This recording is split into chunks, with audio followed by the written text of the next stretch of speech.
and your children are turned into mindless vassals who now they look up to some twit instead of looking up to Thomas Jefferson or looking up to Nikola Tesla or looking up to Magellan. I mean, kids, Magellan's a lot cooler than Justin Bieber. He circumnavigated with one ship the entire planet.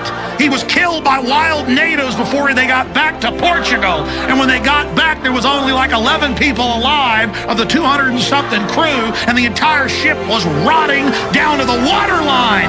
That's destiny. That's will. That's striving. That's being a trailblazer and explorer. Going into space, mathematics, quantum mechanics, the secrets of the universe. It's all there. Life is fiery with its beauty. It's incredible detail. Tuning into it. They want to shatter your mind. Talking about Justin Bieber.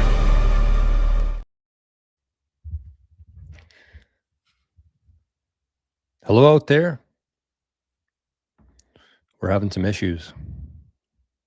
Big time. We had some big time issues today, but that's okay. We're here. It is Tuesday. This one's titled, Most People Won't Buy Bitcoin Until $1 million. And the show's going to go quite a bit differently than I had expected to. So we're just going to have to roll with it. We're going to have to call a big, fat audible today. Kind of used to it, though. You got to be flexible when you're doing live streams every freaking morning. And you're totally reliant on the technology. So we're going to make the best of it, though. We're going to have a good show today. I'll explain what's going on here in a second, but let me bring this up here. I'm trying something new. Not the day to try it, but we're going to try it anyways. Okay, so now I click this. No. Oh, yeah. Oh, yeah, I got to wait 30 seconds here. 30 seconds. Exclusivity toggle. Okay. So, yes, this is usually 88 lessons, typically, but I'm having some problems. And I had some problems yesterday on the stream as well. And usually I have this monitor here and I have this monitor here, and I can go back and forth. I can bring things up. I can use the spreadsheet. But for some reason, this monitor will not turn on. So I'm got one laptop here. So I won't be able to do the 88 lessons, though. We might do something. We'll see. I'm kind of thinking through it right now. This is kind of a on the fly version of the show today. So let me lock this. Okay. Update. All right. So we are on YouTube this morning. We are on Rumble, and we are on Noster. So what I'm thinking we'll do, typically what we do is we go through a couple things, just kind of catch up on what's going on in the Bitcoin network, mempool, the time chain, things like that. Then we usually do the 88 lesson segment and then some Q&A. So today's show was supposed to be about why most people are ignoring Bitcoin, why most people are just completely have their head in the sand when there's, in my opinion, the biggest thing in human history happening right now. So I had about 8 things here. It might work out, actually. It might work out. But what I'm going to ask you is we're going to start the show here like we usually do. We're going to go through some different parts of what's going on in Bitcoin, like I mentioned. And then we'll do we might do a lesson. If we have enough info, if we can do it without the second screen today, we'll do the lesson. But maybe we'll do it based on the audience here today. So I'll probably have to ask this a couple different times because I see that people are still kind of trickling in here. But the question that I have, or what I want you to put in the chat today, which will kind of dictate the show, almost like a Goosebumps, choose your own adventure kind of thing today, is put in the chat the biggest holdup that your friends and family have in regards to not buying Bitcoin. Like, what's their excuse? What's the question? What's the 1 or 2 things that they say why they're not buying Bitcoin?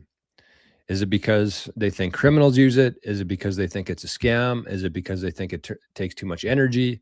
Is it because they don't realize you can buy Satoshis and not just one full Bitcoin? I want to hear from the chat your experience when talking to Bitcoin with other people what their biggest holdup is with Bitcoin.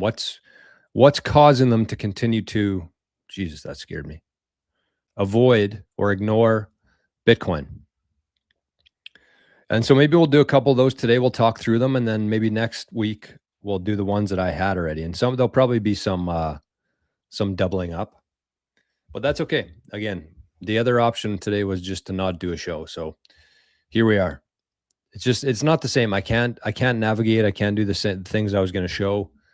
So we'll just have to make it work. That's all right. There's a ladybug in here and it's freaking me out. Okay, looks like we still got people in Rumble. I don't know how that's working. But anyways, I guess we'll see what happens. Okay, so I can't see those Rumble ones. I got you. Okay. It's going to be a weird show today, but we'll make it work. Ginger's here. As long as this freaking ladybug doesn't go in my coffee. I don't care what it does. Ginger's here. Ginger Motorsports, the man himself. The MOB from yesterday. The most outstanding Bitcoiner. First in the chat today. We got Nick. Nick is here. Gronky Tonk Man is here. Senior Gringo Poppy is here. VHF is here. The opening was killer. Thank you, Greg. I love that one too. We listen to that every day on the stream. By the way, I still feel like most people aren't aware that we're still doing these. So I did 400 frickin' streams of the Daily Bitcoin Journey. 400 streams on YouTube. I think they're all still there too. Every day we did one, 9 a.m. my time, 10 a.m. Eastern time. But we've recently switched a little bit here. So I want you to stop by. We've had quite a people been joining us for the daily streams. They're kind of like this, except every day. So if you got some time during this hour of the day, consider checking out. It's very easy to find. Very, very, very easy. Cannot be easier for you. I actually really like it over there. I've been enjoying my experience much more than I had expected on that one. So let's check on Noster first, actually. Let's see what's going on in Noster. We got a couple people over there. I should tell Noster that we're live. I see Josh is there. Josh says, good morning, Noster. And he's zapped 8,888 units of freedom. Thank you, Josh. And he said, Arn, bark twice for not being a dipshit and always accumulating sats regardless of the price, eh?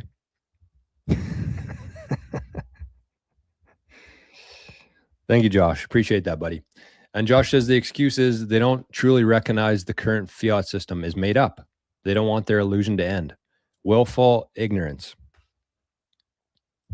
Okay, that's a good one to start with today. So they don't see the problem.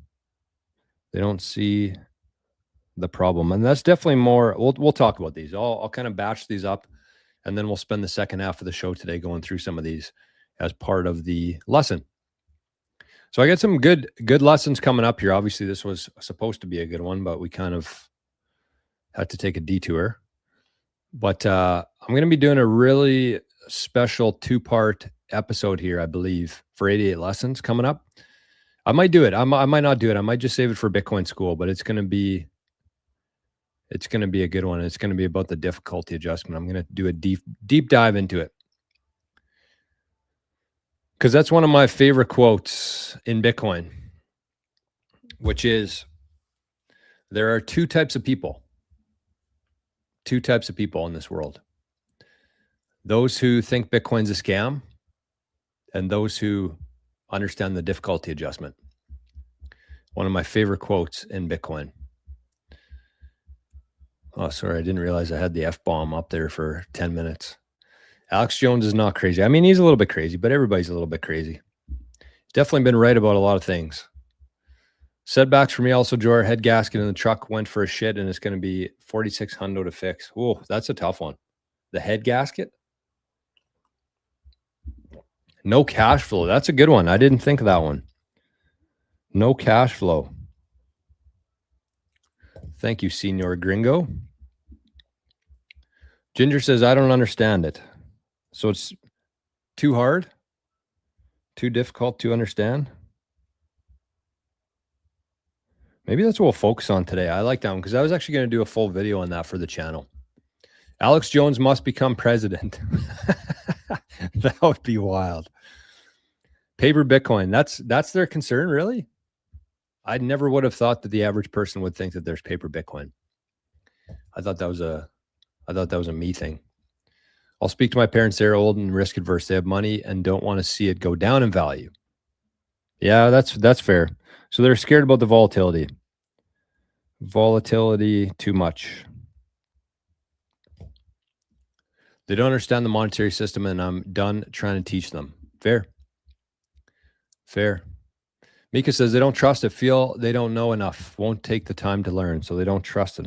That's an interesting one. They don't trust it. And it's funny because when we look at the comparison between Bitcoin and gold on the nice graphic there, our favorite graphic, that's kind of the one thing that gold has on Bitcoin. And I don't even think it's a good comparison. I know a lot of people like to do it, and it's probably the easiest thing for people to wrap their head around, like Bitcoin versus gold. But to me, they're just two completely different things. They're not even in the same category.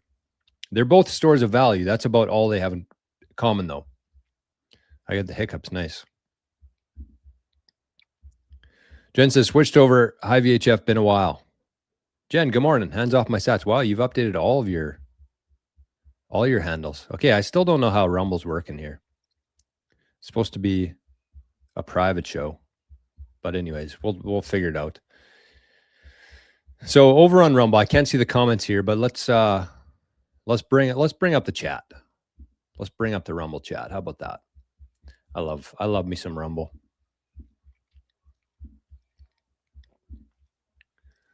Okay, so we got hands off my sats over here. Jen says, good morning, peeps, working as usual. Good morning, Jen. Scotty Boy's here. Scotty says, hey, Jen.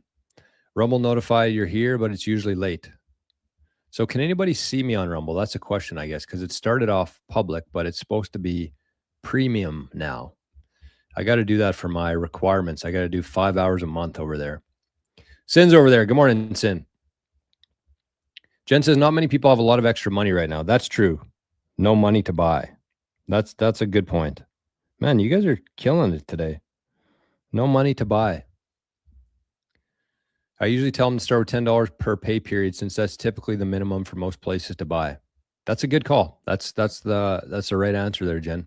Sketchucation, Rich is here. They aren't really interested and can't spend time researching it.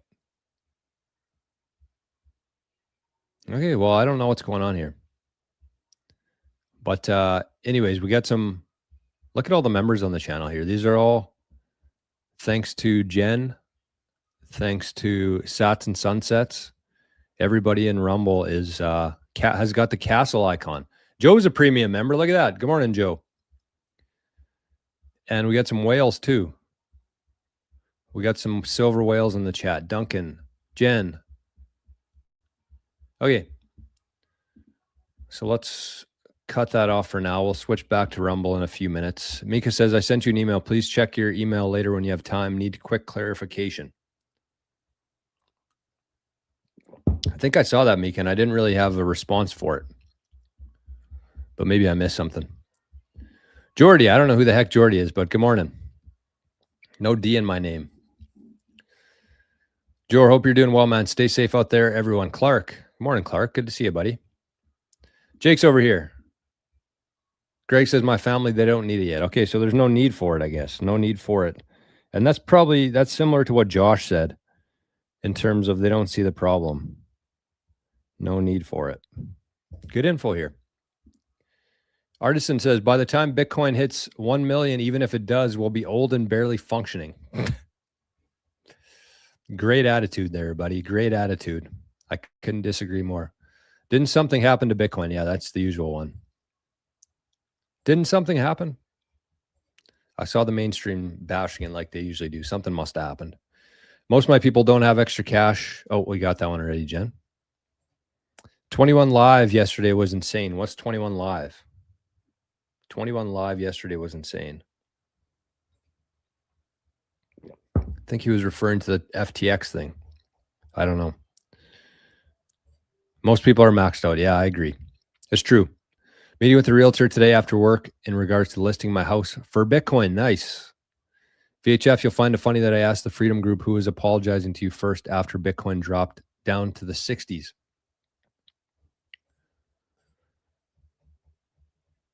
Okay.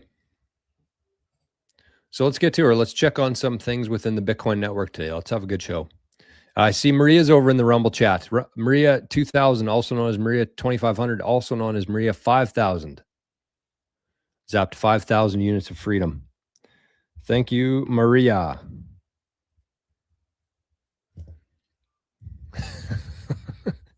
Josh says Letha would find that funny. Oh, Miss Letha. Hopefully we see Letha soon here. Letha and Maria, the wild woman of Bitcoin. The wild women of Bitcoin. Yes, no doubt about that. There's a couple wild women in Bitcoin here.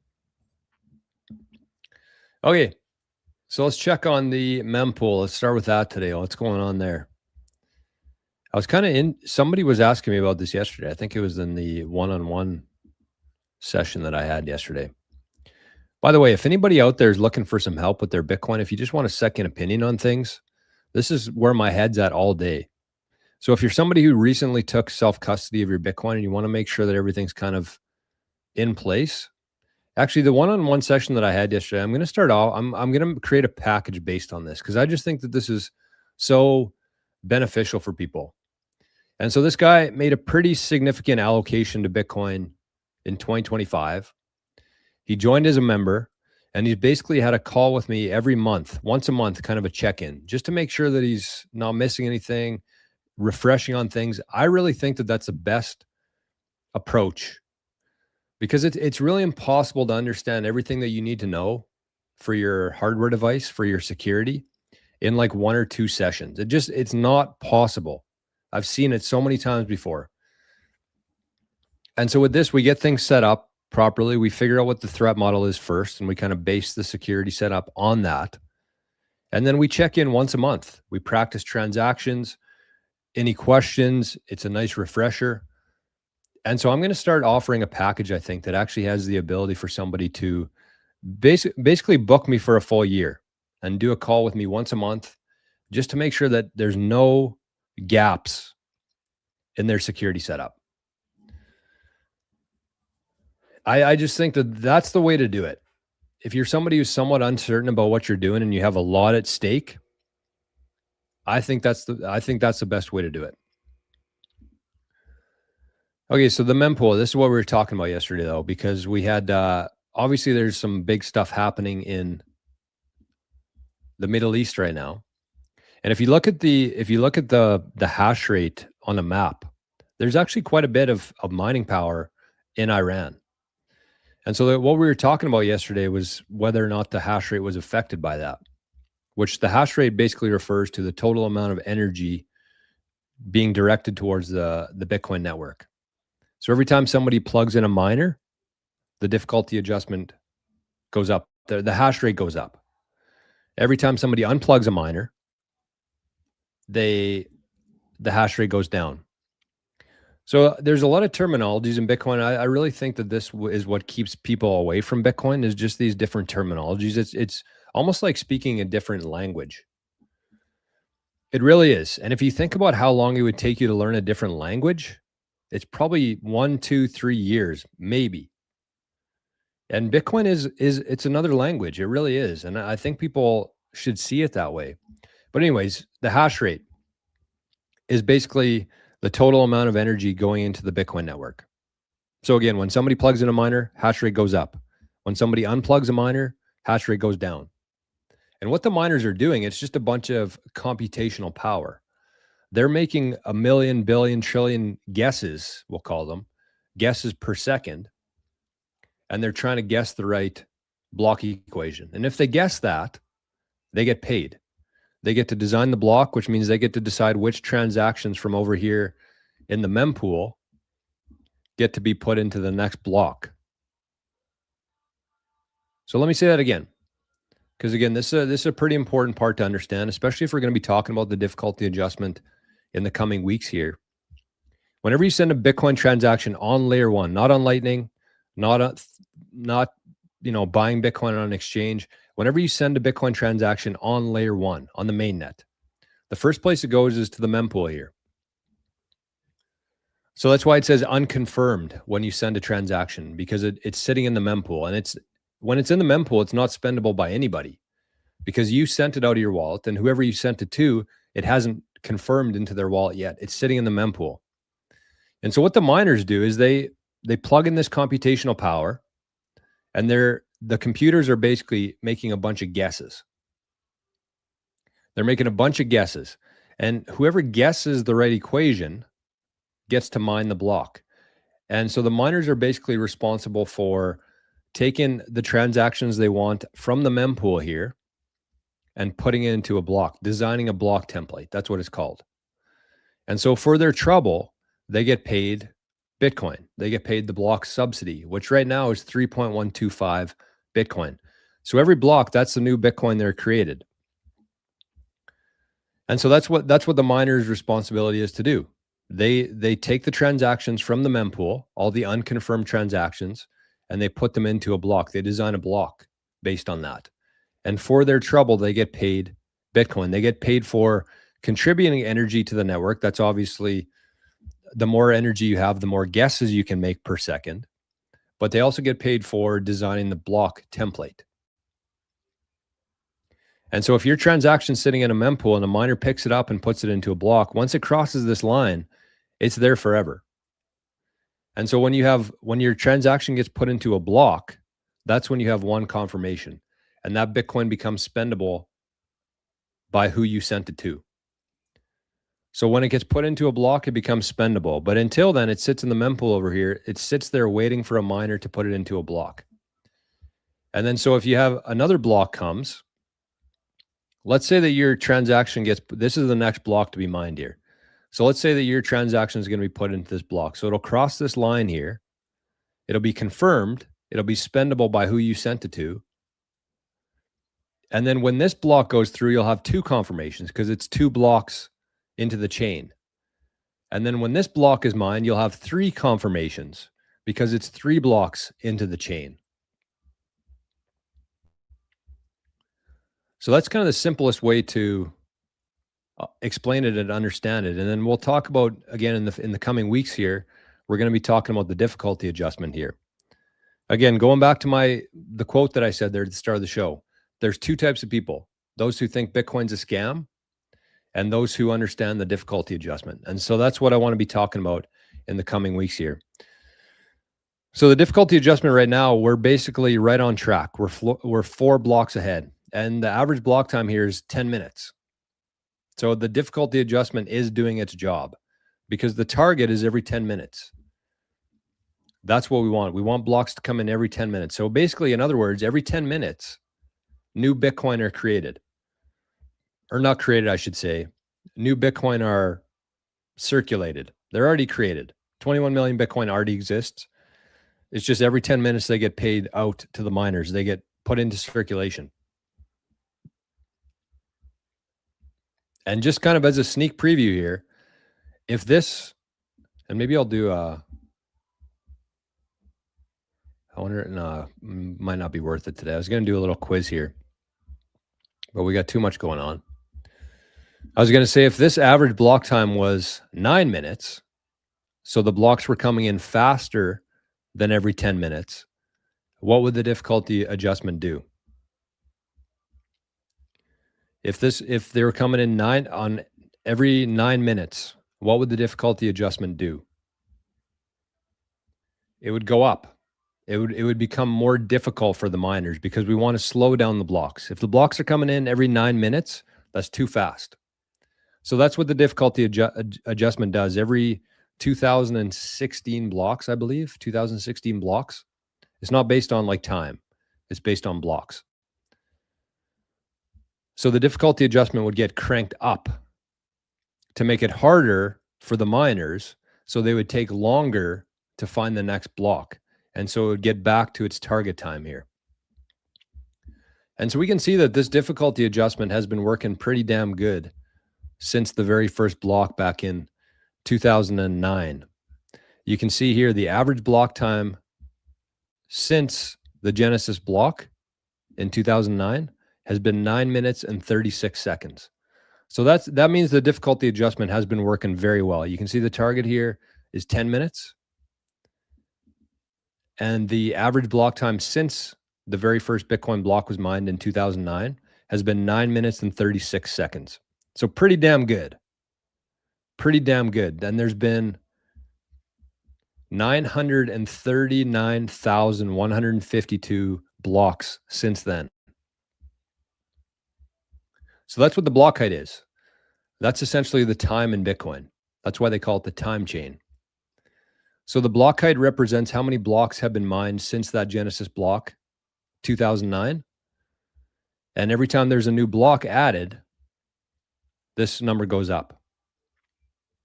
And within all those different blocks are transactions. And you can actually go to the mempool yourself and you can look at every single transaction that has happened since the Genesis block. And you can see here what I was talking about there. You can see the GD pool was the winner of the last block there. And this is what they got paid. This was their reward for mining the block.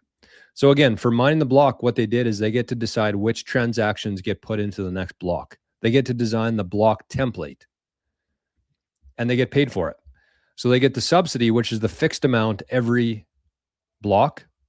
So every new block, there's 3.125 Bitcoin added to the circulating supply. The transaction fees come from everybody who sent a transaction in that block. So if you sent a transaction, first place it goes to the mempool. If a miner puts that transaction into a block, you set a transaction fee before you can broadcast the transaction. And so whatever transaction fee you paid, that goes to the miner. Is this even on the screen? Oh God, thank you. It's hard for me today. I'm kind of at a handicap here, you might say. I'm at a handicap today with just one screen. Ginger got it. Go up. That's right. Difficulty would go up. If the blocks are coming in too fast, the difficulty goes up because we want to make it harder so the blocks slow down. So they get the subsidy, the fixed amount, the transaction fees, the variable amount for the total reward, which changes every block because this amount here is variable. So in this case, the GD pool, I like that name, GD pool. The transaction fees here were 1.8 million sats. So that's what they got paid for the transaction fees. And we're currently in epoch number 5, and that means the subsidy is 3.125. So when we get into epoch number 6, which is scheduled to happen in 110,848 blocks, which will be approximately May 2028, I believe, April 2028, we move into epoch 6, and the subsidy gets cut in half. So it goes from 3.125 per block to 1.56 per block. And according to the people I trust here within the community, we're about 1,000 blocks away from hitting 20 million. We might be less than that. 20 million Bitcoin. It's going to be a pretty big day. Okay, so it looks like we're where we've been. The sats per dollar right now, if you got $1 US, 1 unit of illusion, 1 unit of the worst money in human history, fiat dollars, digital fiat dollars, the worst money we've ever had. If you got one of those units, you can trade it for 1,478 units of the hardest money, the scarcest money, the best money we've ever had. Pretty good trade. We call that the what? The deal of a lifetime. The deal of a lifetime. And that's what you should focus on whenever you're talking to people about Bitcoin and they say that Bitcoin's too expensive. You can say, well, you can trade $1 today for 1,480 sats. And if we look back, this is a pretty powerful way to do it too. You can say, okay, how many sats per dollar did you get in, when is this? 2020. You got 9,000 sats per dollar back in 2020.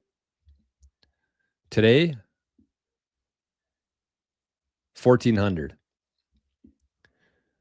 And if you go back even further, this is in 2017, you could actually get 109,000 sats for $1. This was back in 2017. 9 years ago, you could have traded $1 for 109,000 sats. And today it's 1,400 sats you get for it. And if we go back even further, which is probably going to piss people off, to 2014, you got 245,000 sats for $1. Sad. That's when one Bitcoin cost $406.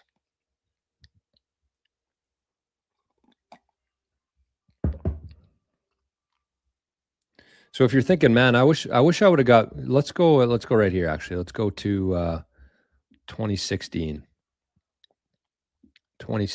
10 years ago. Where were we? 2016, February, pretty close. So February 22nd, 222, 2016, you could have got 228,000 sats for $1. Wow. So just think about that, because there's a lot of people who would probably see that. This is back in epoch number 2, where you could get 25 Bitcoin if you mined a block. 25 Bitcoin. Today's 3.125. So epoch 1, if we look at this, epoch 1, you got 50 Bitcoin per block. So every 10 minutes, there was 50 Bitcoin added to the circulation. Epoch 2 is 25. Epoch 3 was 12.5. Epoch 4 was 6.25. And then Epoch 5, which is where we are today, is 3.125. And then Epoch 6, again, which happens May 2028, will be 1.56. And it's just going to keep cutting in half every 210,000 blocks, which is approximately every 4 years. So what I was thinking about though there is that if you look at this and you say, wow, could you imagine? I wish I could have got into Bitcoin back in 2016 when the cost $400 for a Bitcoin, and I could get 228,000 sats for $1. But what you're missing here is that it's not going to change. That's not going to change, especially for the next 50 years. It's going to be the exact same trend. So in 10 years from today, think about how many sats you're going to be able to get for $1. And think about, more importantly, how much the sats that you have today, what the purchasing power of those sats are going to be in 10 years from now. So whenever you start getting a little bit jealous and your ego kind of gets in the way, just understand that the only difference between you and somebody who's been here for 10 years is time. They're no smarter than you. They had no more resources or money than you had before. They've just been in Bitcoin through all the highs, through all the lows. And if you can hold on to it, you get very much rewarded in Bitcoin. That's kind of the trend here. So that's just kind of, I guess, a little bit longer than I expected to, but that's how the network works. I think that's kind of a good precursor for what we're going to be talking about in the next couple of weeks here in terms of the difficulty adjustment, because that was the difficulty adjustment is kind of like the keystone here. I would say that if you can understand the difficulty adjustment, you have a very good understanding of Bitcoin, and not just like how it works in terms of when the blocks are coming in too fast, difficulty adjustment goes up. That's obviously, you need to understand that. It's a good starting point, but you also you have to understand why it matters, why that makes Bitcoin so unique and so valuable compared to anything else we've ever had before. And just kind of a teaser, I guess, is the reason why it makes Bitcoin so valuable is because Bitcoin, it basically makes Bitcoin stuck in the future, where no matter how many people want to buy Bitcoin today, we have no way of bringing the supply quicker. We have no way of shortcutting the supply to meet the demand. It's stuck in the future because of the difficulty adjustment. That's what keeps the blocks coming in every 10 minutes. That's what the supply schedules are based on, is blocks coming in every 10 minutes. And so the difficulty adjustment basically makes sure that that supply schedule is accurate, is reliable. And then no matter how many people want to buy Bitcoin, we cannot get any more Bitcoin any sooner, regardless of how much technology we have. And that's different than anything else. It's the secret sauce. That's exactly what it is. And if you can get your head around the difficulty adjustment again and why it makes Bitcoin so valuable, that's a whole new unlock in your life. You'll never see anything the same after that. I didn't anyways. And it took me a while. It took me probably, I don't know, 3 years at least to figure all that out. What makes the difficulty adjustment so unique and so important to Bitcoin? It took me probably 3 years at least to figure that out, maybe even more. So if you're watching this and you've been in Bitcoin for a year or so and you're like, well, I have no idea what this guy's talking about, that's okay. And that's why I'm doing these shows here, is to try to help people understand, because I never had anybody explain it to me. I basically just had to figure it out myself. Okay, what else we got here? Scotty boy, Scotty's over in the Noster chat. Scotty said, Primal's up, woohoo. Scotty said, by the time Bitcoin hits 100K, I will be old and barely functioning. Okay, thank you, Scotty. We got a couple zaps there, 99 sats from our boy Scotty. Did we decide on Ed sats? No, we haven't. We got to talk to Jake. He's still got those sats in his wallet. I had an idea, and I still have an idea. And actually, I'm going to talk about it today on the BTC show, the Be the Change Mastermind. I don't know if it relates to that or if we could use that or not, but I have an idea today that I hope people will be interested in. Milo's here. Milo says, good morning. It's best not to think on the shoulda, coulda, wouldas. You don't understand the value of Bitcoin until you do. And anything from here on out is still good. Amen to that. Amen to that. Okay, so what basically, again, what we're going to do here today, we're already 36 minutes into it. It might not be as long of a show as usual, but it might be. Who knows? But basically, the show's a little bit different today. When I said this originally, I think there was 10 people in here, so that it's worth repeating. But my second screen here, what I usually have my spreadsheets on, everything to check on, it's down. It's not working. I was trying to fix my node. I did get it fixed and back connected to the network, but now my monitor won't connect to my laptop here. And so we might do a shorter lesson here, but basically what I asked the chat to put in was the biggest hang up you have in your life when you're talking to people about Bitcoin. What's the biggest hang up they have? Like, what's their reason for not buying Bitcoin? And that's kind of what I was going to talk about today. I have 8 things here I was going to go through, but we're going to put that on hold. But the answers we've got so far are they don't see the problem. They don't see the need for it. There's no cash flow. It's too difficult to understand. The volatility is too much. They don't trust Bitcoin, and they don't have any money to buy Bitcoin. So what is that? 6. We got 6 so far. We might go through a couple of these today. But if you have any other ones that you have in your life that you've experienced before, throw it in the chat and we'll gather these up. And any ones that I don't cover today, I'll do on next week's show. And then also I wanted to do a little bit of Q&A today. So it's every time you ask to do a Q&A, nobody ever asks questions. But if you do have any specific questions about Bitcoin security, that's kind of, I would say, my forte in Bitcoin, or the difficulty adjustment, or the network itself, or the FUD, or the anything, any questions, comments, concerns you have in Bitcoin, throw it in the chat and we'll save some time after for Q&A. An AMA, ask me anything. Doesn't even have to be Bitcoin related. Could be about my deadly hats that I wear. Could be about how many shots of espresso in here today. Could be why Health Canada stopped allowing these through the border. Red light's too dangerous. Red light is too dangerous for Health Canada.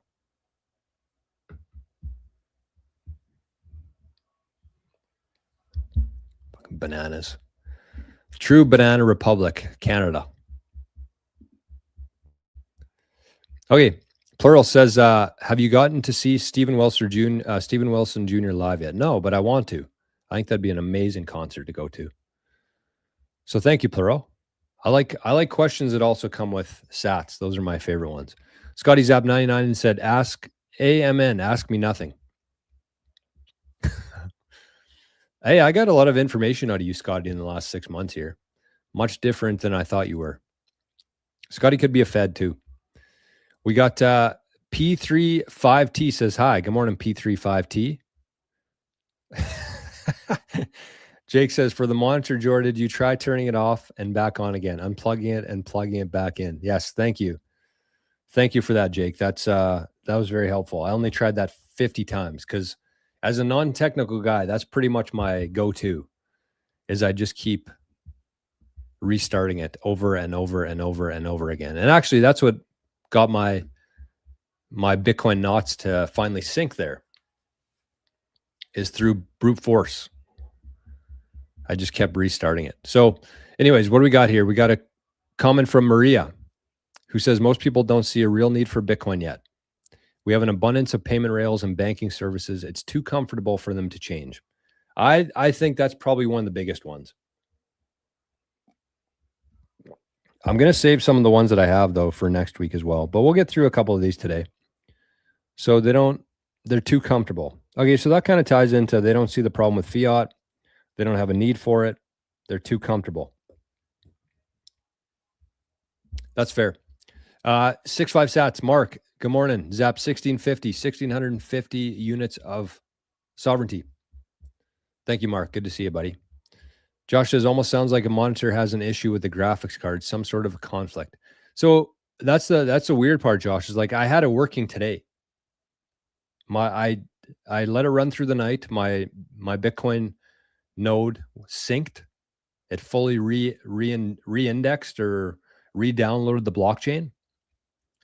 And I could see it. The monitor is working. It's just when I go back and forth between my Start 9 and my laptop, sometimes it just doesn't think it's connected for some reason.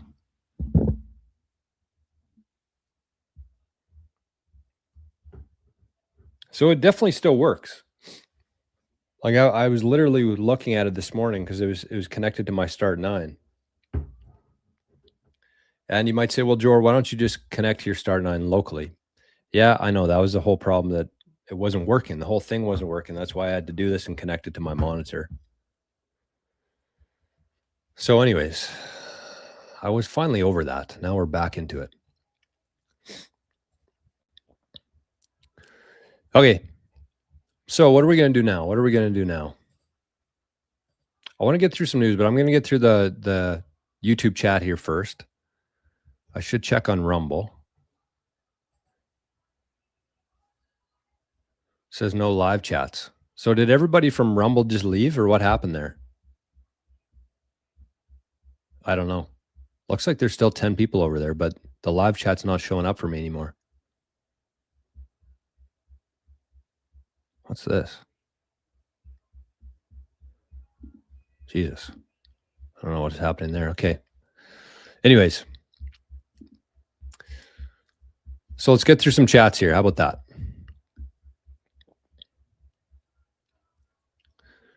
Bitcoin CEO totally screwed the pooch. Greg says, most of my family don't take time to learn new things, at least not financial stuff. Yeah. So no time. No time / too difficult to understand. Bitcoin is always the same, just a better price to stack. Most people don't even S&P 500. Really? I don't know about that. Mika says, I'd be interested in that package. I think that's a way to do it, honestly. That's the best results I've seen from people in terms of their growth and comfortability in Bitcoin is by multiple sessions over multiple months. So I'm going to start working on a package. I've been kind of structuring it in my mind for a while, but after yesterday's, it made me realize that that's definitely the play. Maybe the monitor is failing though. My TV did that before. The backlighting gave out. It would and wouldn't show the picture, but the audio remained fine. Handle D says, is this live? Hell yeah, we're live. I don't think you can go not live on Nostr. No, I think it's been doing it for years, Josh. It's very intermittent. And I usually just have it connected to my laptop here, so I never have to worry about it. But when I swap back and forth between my Start 9 and my laptop, it sometimes just goes for a shit. So yeah, I'll have information on this. And again, this is kind of tailored toward anybody out there who has, this is who this package is going to be for. Anybody out there who has a sizable investment into Bitcoin and they recently got a hardware device and they want a little bit more confidence and feeling more comfortable and sleeping better at night. I think that's a big one. And the whole reason I think that I got into Bitcoin security is because I would literally lay there at night, not being able to sleep because I didn't know what I was missing. I didn't know what I didn't know, essentially. And so I would run through all these different scenarios in my mind and say, okay, if this happens, what would happen to my Bitcoin? If this happens, what would happen to my Bitcoin? And I did that for about a year.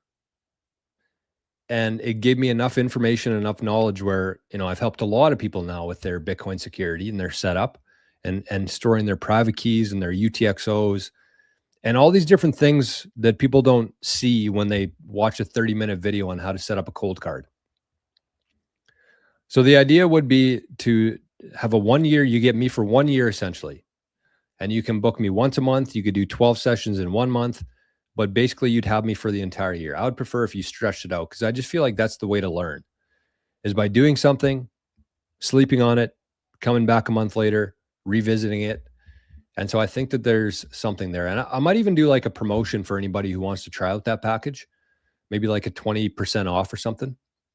So if you are interested, if you want, my idea was to call it the foundation package because I think that what Bitcoiners need to be doing right now is focus on building their foundation properly. And once you have that built, you can build on top of it forever. If you got a solid foundation, you can build on top of that forever, for generations. And so I like the idea of a foundation package.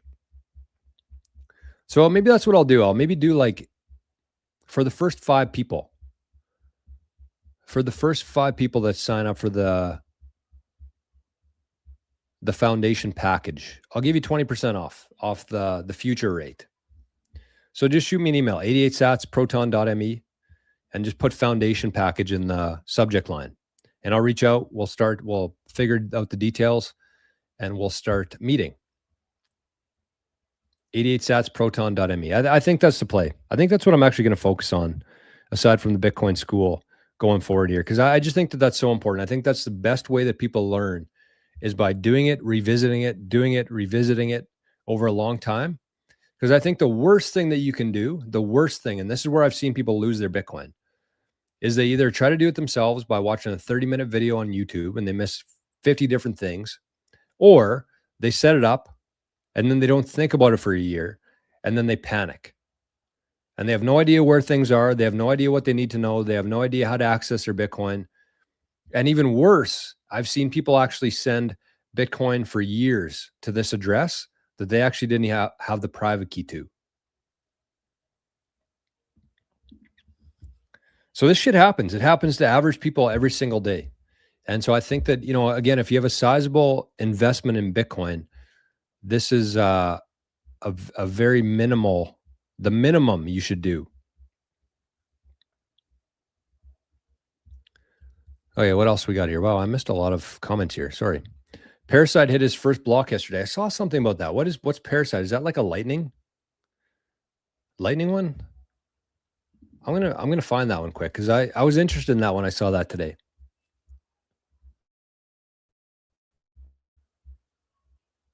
Can somebody in the chat? Can somebody in the chat find some information about this Parasite block that was hit yesterday, and put it in Zapstream because I can't get links in YouTube. Put it in either Nostr or Rumble, please. Oh yeah, wow, we got a good crew over in Rumble. Sorry, Rumble.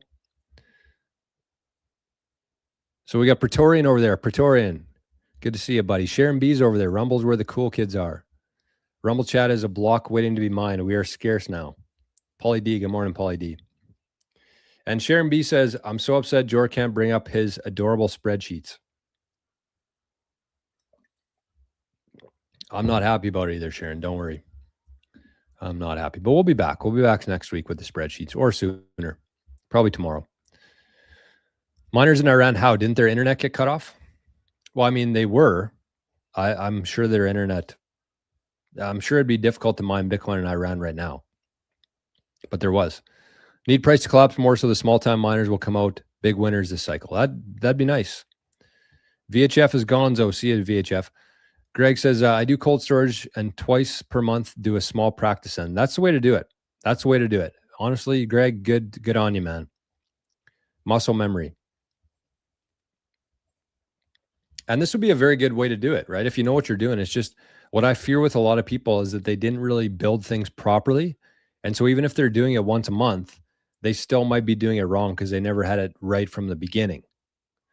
So that's why I like the idea of like thinking about it like your foundation and building that first, making sure that's rock solid, and then kind of building on top of that. If we can reduce the price more, all these big miners will go bankrupt and usher in the real golden age of decentralized Bitcoin. Without that, Bitcoin will die slowly. Die slowly? I don't know where you get that from. I think Bitcoin mining will decentralize over time just because it makes sense.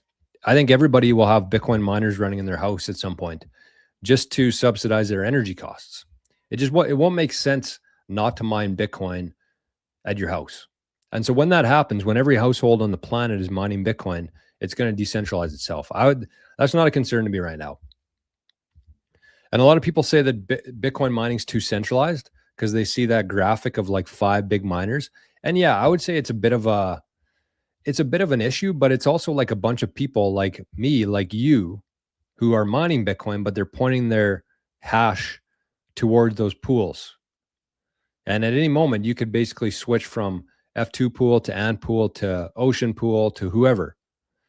So it seems like it's very centralized. I do admit it's a bit of a problem, but you have to consider their incentives. Why would miners who have spent all this time, all this energy, infrastructure, why would they want to screw Bitcoin over? It just doesn't make sense. So it's a bit of a problem, yes.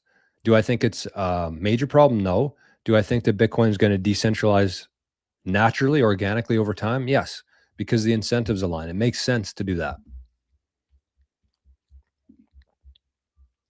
The market behaves the way it does to move Bitcoin from the impatient hands to patient hands. Exactly. BTC Backpacker in the house today. Good morning, BTC Backpacker. Good to see you, buddy. He's slamming a coffee in his profile picture. Me too.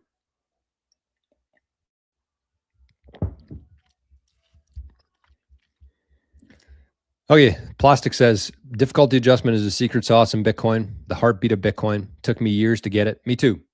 That's what I'm saying. If you're watching this today and some of that stuff isn't making sense, that's okay. You're doing the right thing though, because that's how I learned, was just exposing myself to conversations that were way above my pay grade. Like I remember listening to guys like NVK and Craig Raw and what's his name? There was a show called Bitcoin.review, and I would throw it on and I would listen to it. And I would probably understand 2% of what they were talking about, but I just kept listening to it. Even though sometimes it would put me to sleep, sometimes I would just zone out into a completely different planet. But it slowly went from 2% to 3% to 4% to 5%. And that's how you get better, is you expose yourself to things that make you uncomfortable. Indoctrination and fear. Is that for Bitcoin? Rocker, what's up, Rocker? Retail equals weak hands. Whales equals remove coins from circulation. Retail, just sell your coins and leave for good. We got shit to do. Don't got time for the daily profits on a flip. GTFO. Amen. Amen to that. Sharon B over in Noster or in Rumble's having a good time. She says Operation 99. Scotty boy, he's a Fed. Scotty is a Fed. Praetorian says, has anyone read the Bushido of Bitcoin? No, I haven't. I've heard good things though. Okay. Plastic says, do you support BIP 110? You know, I still don't really know, and it's becoming a problem for me because it feels more like with this one, you can't really just sit by and wait and see what happens. I think so.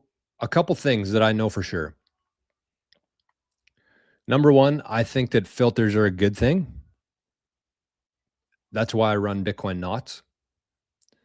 I think that there are bad actors who have an agenda And that's pretty clear. I think that the way that they're doing things right now is wrong. I don't think that they should be moving it through this quickly. Odell called it an attack on Bitcoin. And I kind of feel that way as well. I don't think that anything in Bitcoin should move this quickly. And it's funny because I listened to Odell's rant on Rabbit Hole Recap. I got his perspective on it. Then I watched Matthew Cratter's reaction to Odell's video and got Cratter's perspective on it.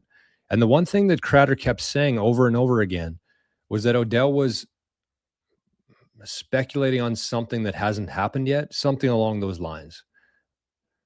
And it felt to me like Cratter was doing the exact same thing because they're speculating that all this bad stuff is going to get put onto the blockchain, but none of it has happened yet. None of that's happened yet.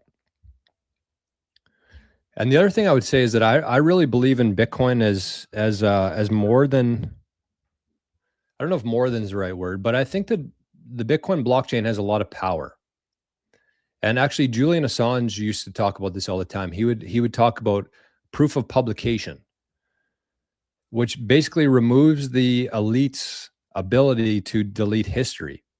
And there was a quote actually, and it was a guy named G Money who was talking about this a while ago. And I'm hoping to have G Money on my show in the next couple of weeks. So this could be, I want to have a good conversation about him about this. But basically, he said, what was the quote? I actually wrote it down.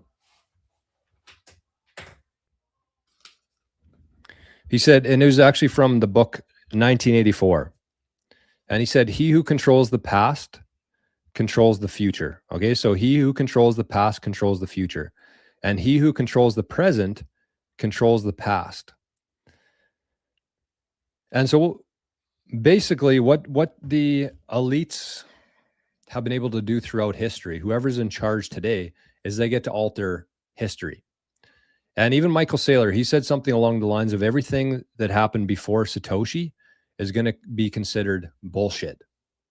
And I like that too, because before Satoshi, BS. So there's something called proof of publication where you can actually put things onto the blockchain that will live there forever. And the Bitcoin network itself is a immutable ledger of money, obviously, of other things too, though. And so I like the idea of the filters, and that's why I run knots, but I don't like the way that they're approaching this BIP 110. I don't support what they're doing right now. I just think that they're moving too quick. I think that they're trying to force this through, and it's actually going to be a big problem for Bitcoin. And again, I don't have a full understanding of this. I've been doing my best to see both sides, listen to both sides. And it seems to me like if there's a small percentage of people running BIP 110, it could actually be very negative for Bitcoin. And I think the last thing that we need in Bitcoin right now is more controversy, more uncertainty. Somebody saying, hey, did you see what happened in Bitcoin? They had to roll back the chain and change things. It's not what we need right now. There's way too much FUD against Bitcoin. We just don't need any more shit like this. So I'm not running BIP 110. I haven't really been too vocal about it either way because, again, I've been trying to hear both sides. Both sides, just like core versus knots, they had decent arguments. But I ended up going with knots because I thought that their argument was stronger. But in this case, I don't like it. I don't like what they're doing. It just doesn't sit right with me. I don't know what it is. But it seems like it's a hostage almost, where they're basically saying you either run this code that hasn't been very well reviewed, it's brand new, or we're going to start screwing with the blockchain. That's kind of my perception of it. And again, I could be wrong. I never claimed to be the most technical guy, but that's just how I see it. And there's too much on both sides. Like Odell's calling them the angry mob of BIP 110. I don't think that's the case either. I think it is just average people who want Bitcoin to be used for money. But I do think that there's been a lot of riling up. I see it in my comments all the time. Run BIP 110, run BIP 110. And I'm like, okay, like, is that your whole identity now? Is to run BIP 110? I don't know.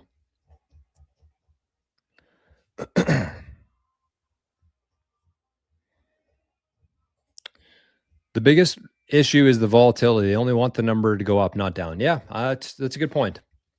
It's a good point. Ginger, what did you say here? It works on my end. What was it? George, do you know by chance carboprofen Ramadil is prescription only in Canada? I've never even heard of those things before, Jen. Diego's here. Ramadil. Never heard of it. I will be a guinea pig. Okay, Mika, that's awesome. You'll get you'll be in the first batch of 5. I'm going to do that for the first 5 people. I'll give you 20% off the foundation fee. I just think it's going to change your direction in Bitcoin. Not only will you have I don't know. I don't want to sell too much. Not what it's about. It's like pool mining, but when you hit the block, you get 1 Bitcoin. Oh, really? Okay. So that's the parasite one. The rest is spread out between the pool. That's really cool. No fees to DCA from Strike. No fees to send the 1 million sats. I don't know what that means. Oh, sorry, I missed this. I've got the BitKey and I DCA daily with the Strike. Once it gets to 1 million sats, it automatically sends the BitKey. Nice.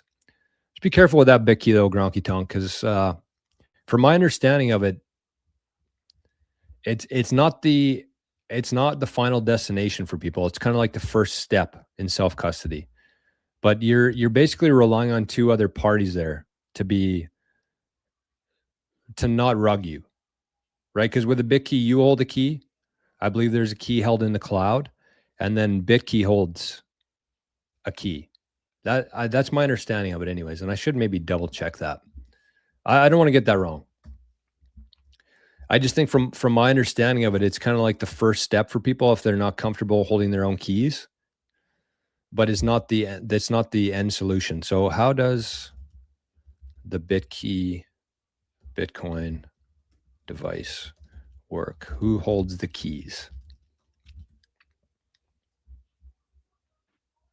So BitKey is a 2 or 3 multi-sig Bitcoin wallet where you hold 2 keys, the phone and the hardware device, and Block BitKey holds 1 key server. Any 2 keys are required to move funds or perform recovery. So mobile key, there's 1 key held in the BitKey phone app. There's 1 key in the device, and then BitKey has one of the keys to it.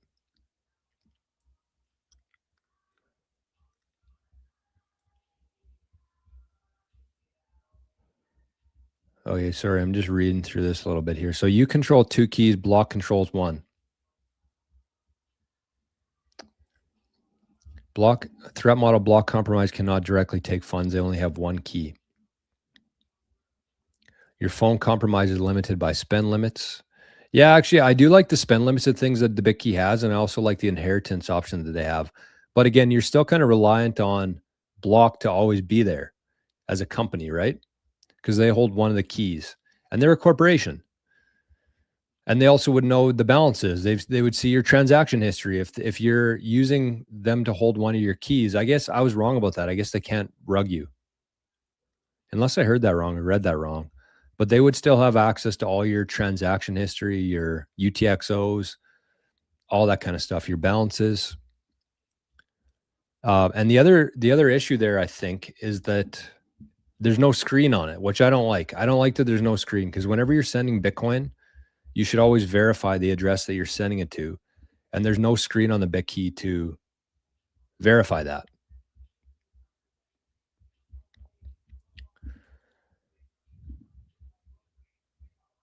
Okay. So yeah, based. I like that one. Based. That's a good, that's a compliment, especially these days. Okay. What am I missing here on Rumble? It seems like there's a lot of stuff going on.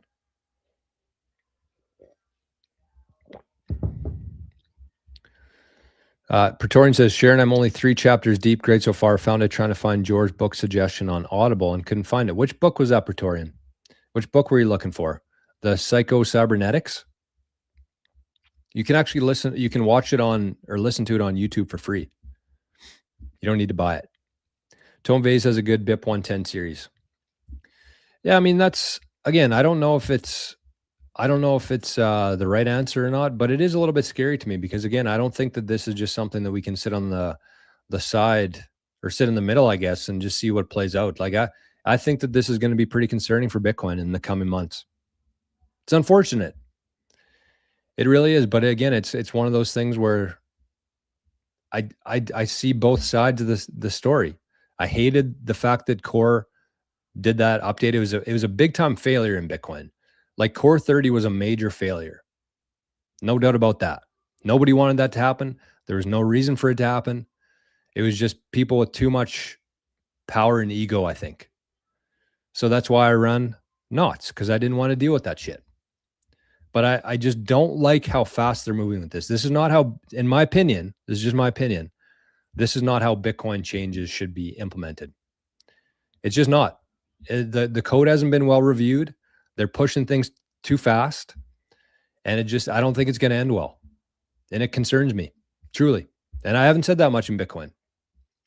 Even with the core versus not stuff, is like, okay, well, nobody ever really updates their block day one anyways. So like, worst case, you just don't update to 30. You're never going to be auto updated to core V30. You have to manually do that. So that was one where you could just basically sit back and see what happens. I decided to run knots because I didn't want any sort of involvement with core. I just hated what they were doing. But in this case, it doesn't make sense to me what they're doing. And I've tried to listen to both sides of it. And again, they just keep, pounding the same drum. And it's like, okay, well, hypothetically it could happen, but it hasn't. So it's like, I don't know. I'm not technical too, but I run a couple nodes for privacy and sovereignty reasons. That's kind of what I'm hearing, is there's a lot of people who are actually running both right now, the BIP 110 and the normal. Okay, so look at this. We got Scotty said, interested in George's package.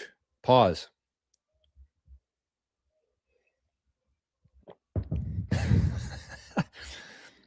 Sats Oil's here. Good morning, Sats Oil. Milo gave us a resource here for the block, the parasite block. Okay, let's bring this up.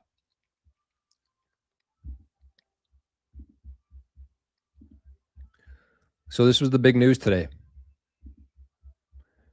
I never heard about Parasite until they mined their first block last week. After further research and discovering that their hybrid mining pool, I decided to aim my Bitcoin lottery miners at their pool instead of going full-blown solo. So this seems to me then, based on what I've seen in the chat and this so far, is it's kind of like a hybrid where you still can be a lotto miner, but if you hit the block, you get a portion of it and then the pool gets the rest. So you essentially increase your odds that way, but you could also get more pool mining sats coming in. So it's not like one or the other.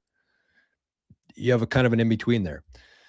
So it says, I like the concept of the miner who solves a block getting one whole Bitcoin as a reward, while the remainder of the block reward gets distributed to the rest of the contributors in the pool.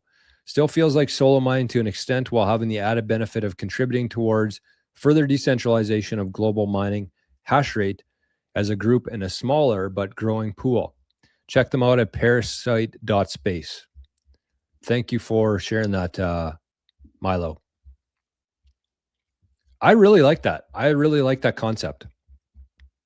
I actually might point my hash towards Parasite because really, like if I hit a block, I would be more than happy with one Bitcoin. That's like saying, I won the lottery, but I only got $50 million. I didn't hit the big jackpot, $1 billion or whatever is going on in the US. What's the latest lotteries in the US? Like hundreds of millions of dollars? It's the same kind of thing. It's like, oh shit, I only got $50 million instead of last week's jackpot, which was $800 million. I would be pumped if I got one Bitcoin. But again, the other part of that too is that even if you don't hit the block, you can still get some of the rewards. So it's kind of an important part to know about Bitcoin mining if you are going to be home mining, is that you kind of have a choice between solo mining or pool mining. Solo mining, you're making all the guesses yourself. If you hit that block reward, you win the 3.125 Bitcoin. But you could also mine for years and get nothing. Like you could essentially mine Bitcoin for a decade and get nothing for it if you're lottery route. Versus if you're a pool, if you're pointing your hash rate to a pool, you're going to get steady sats coming in, small amounts, depending on how much hash rate you have, how much energy you're contributing.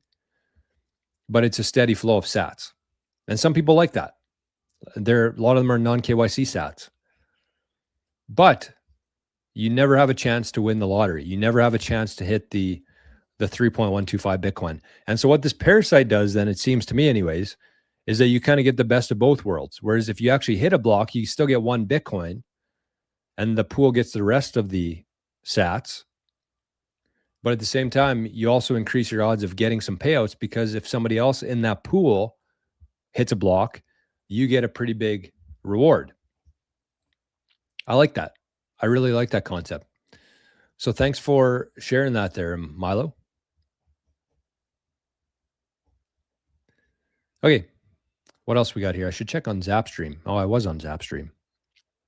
George Street Pool. George Street Pool instead of Jane Street. I like that. Okay, we got an absolute psychopath over in Noster today, but we'll just pretend they're not there. P35T Zap 21 sats. Thank you, P35T. Scotty says, I'm leaning towards BIP 110. I don't like it. I don't like it. I still haven't made up my mind fully yet, but I don't like it. I don't like what they're doing. Duncan, sorry, buddy. I missed you here. It didn't show up on my Zap stream. But Duncan sent a DCA 4499 units of freedom. Thank you, Duncan. Duncan 4499. Okay. And I should check. Also, I forgot to say thanks to Praetorian. Praetorian sent his early morning Zap. And sorry, we just had kind of a wild start to the day today, the show. Gronky Tonk also sent a row of ducks, 2222. Thank you, Gronky. Appreciate that, buddy. And what's this one? 1900 from Sats and Sunsets says, on the road this morning, have a great day / show. Sats and Sunsets. Thank you, Sats and Sunsets. And we got Praetorian. Praetorian said, good morning, Jor and Visionaries. Have a tirelessly fantastic, timeless Tuesday. Holy, what a mouthful. Kind regards, Praetorian. Thank you, Praetorian.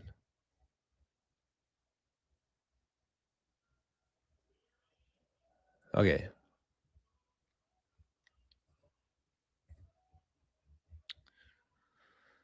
So what do we have here? We got Rip Dingers. Love that name. Rip Dingers. Okay, what do we got here? We got an hour, 12 minutes in. Maybe we'll do another half an hour. And maybe we'll do a lesson here because I got a couple different things to talk about here. Maybe we'll do a lesson right now. I didn't get to any of the news that I wanted to talk about, but I'm going to have an element. Anybody drink these here? God, I love these. I probably go through 2 to 3 of them every day. I've actually mixed it with creatine. Shout out to the community for giving me some info on creatine in the last month here. But I have 2 scoops of 5 gram creatine, and I throw one of these in there just for a little bit of flavor. But this has the salt, the magnesium, the potassium, and their thing is basically more salt, not less. Because we've been lied to. I don't know if you guys and girls are aware of that, but we've been lied to pretty much about everything. Salt being one of those things. Holy God. Every time I do that. That's powerful. Actually, I do have wildly enough, I have a referral link for Element. If anybody wants to order some and try it out, I would recommend getting the 4-box, the 4-banger. You get to choose 4 different flavors of it. That's what I get pretty much every month. I go through one of those boxes. It's not a very cheap habit, but I recommend it. If you like your electrolytes, if you need more salt in your life, and you just want to be more hydrated, here is the link for you. I think you get a free sample pack with it. So you get 10 free packs of these if you order using that link. So I like the lemonade. I like the raspberry. I like the citrus. I like the orange. And watermelon's okay, but I usually get 2 things of lemonade because it's the best flavor. So that's been my last couple of orders. 2 lemonades, 1 raspberry, and 1 citrus. As far as BIP 10, I don't feel right about it too, but run knots though. Yeah, so you're in the same boat as me then. Thought I'd ask. Nico hurt himself and I'm running low on it. Oh shit, sorry Jen. I didn't know that you actually needed it. I can send you some if you figure out if we can get it in Canada. I'm guessing if you can't get it in the US, there's no chance we can get it in Canada. But we're checking into it. I can definitely send you some if you need to. Anti-inflammatory for dogs. Okay, Banana Chan. Is a Blockstream Jade Plus a good Bitcoin only cold storage wallet? No, I wouldn't use it personally. There's better options. If you're in Canada, the Cold Card Q. The only issue I have with the Cold Card Q right now is that people in the US are getting absolutely slammed with tariffs, with fees. They get like a bill a couple months later saying you owe $100 for the cold card. So what I'd recommend for people and what I'm going to start recommending to people in the US is the Passport Prime. I think they're shipping in March now. Oh, God, that's good. So yeah, definitely if you're in Canada, I recommend the Cold Card Q. It's there really is no second best to the Cold Card Q. And if you're in the US and don't mind paying an extra $100 for the best top of the line, Cold Card Q is probably your best bet. But I would skip the Jade. Just it's too hard to use. Too hard to use. Don't like it. Oh, I missed this. Sorry, Sats and Sunsets. Who gifted it? Who got it? Banana Chan. Banana Chan's in luck. He's going to get the Bitcoin School, 1 video every day on YouTube. So we have the school community, which costs $21 a month to be a part of. You get all my content, all my courses I've ever done, plus the Bitcoin School, plus the community. But if you just want the videos, I've actually been sharing all the daily videos on YouTube for the private members. So Banana Chan will actually have access to all those now. And we're 61 into that. 61 days into it. Talked about a lot of stuff. And we're going to officially fire up in about 12 days from now. So the first 2.5 months, we're just kind of warm up. Gronky says, I do want a cold card, but I feel pretty confident in BitKey for now. The BitKey is only used like a key. The balance and transfers are in the app. Hold BitKey to the phone to move Bitcoin. Yeah, I mean, it's a decent starter one, but like you said, you definitely want to get a cold card at some point if you're serious about Bitcoin. Rick's Remakes. Hey, Jay. I don't think I've ever been called Jay before. Hey, Jay, do you have a side bag of ETH, or are you strictly Bitcoin to the bone? I mean, you can go back and look at my channel to see what I think about ETH. I probably have 10 different videos talking about Ethereum. And I think Ethereum is poison. It's probably actually in one of my most popular videos. The ETH. I got a lot of hate for that one, but it ended up being right. Imagine that. Ended up being the right call. So if we go to videos, where's popular? Popular. Sell your Ethereum while you still can. That was 1 year ago. I bet that video aged very well. I'll throw that. Actually, I should share the link with the folks. There's the Element link. I should put that in Rumble too. I really don't even know how Rumble's working right now. It doesn't make sense to me. But anyways, maybe members get in there. I don't know. I thought there was going to be nobody in Rumble today. Okay, so this video here is called Sell Your Ethereum While You Still Can. 10,000 people watched it. Hopefully they actually took action. But no, I hate Ethereum. I think it's actually one of the worst things that's bringing Bitcoin down. Crypto overall is probably one of the biggest threats to Bitcoin, just because everybody still kind of lumps crypto into Bitcoin. And they are completely different things through and through. So I just shared that video there for you if you want to check that out, Rick. I can't stand Ethereum. I think it's poison. And just like any crypto, right, is like you can use it if you need to, but it's not a store of value. So that's what Bitcoin is essentially we use best for right now, is a store of value that nobody can take from you. And no other crypto is going to be a store of value. They all have their different use cases they claim to have. So just kind of with that thesis then is what you want to do is you want to hold Bitcoin. And if and when you need to use other cryptos like Ethereum, then you can just swap into it, but you'll get way more than you would have otherwise. They're not stores of value. Sorry, Matt. Matt, High-Vis Sats is app 369. Thank you, Matt. And if you're watching this now or later and you've been getting any sort of value from my channel in the video today, and you feel like you want to send some back, you can use the Rizful wallet there. I do appreciate it. We have no sponsors here. I usually talk about that, but I don't have any sponsors on this channel. And that's why, I feel like I can speak what I want to say. I can speak the truth through my opinion anyways. Oh, we got Wilson back here from Home Improvement.